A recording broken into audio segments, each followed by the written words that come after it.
तवा असा ठेवा पैशांची कमी भासणार नाही। नंबर 1, आपल्या स्वयंपाकघरात अशा ठिकाणी तवा ठेवा की तो बाहेरून येणाऱ्यांना दिसणार नाही। नंबर 2, पहिली पोळी भाजण्यापूर्वी रोज तव्यावर मीठ शिंपडावे, त्यामुळे घरात अन्न व पैसा टिकून राहतो। नंबर 3, किचनमध्ये तवा कधी उलटा ठेवू नये, असे केल्याने घरात अचानक घडणाऱ्या गोष्टी घडतात व त्या घटना वाढू शकतात। नंबर 4, गरम तव्यावर कधीच पाणी टाकू नये, असे केल्याने तुमच्या आयुष्यात समस्या वाढू शकतात। नंबर 5, रात्रीचा स्वयंपाक झाल्यावर तवा स्वच्छ धुवून ठेवावा, नाहीतर गरिबी येते।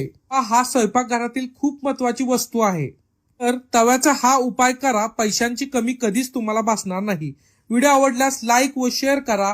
असेच नवनवीन व्हिडिओ पाहण्यासाठी आमचं फेसबुक पेज आपलं शास्त्र याला फॉलो करा व यूट्यूब चॅनलला सबस्क्राईब करा। धन्यवाद।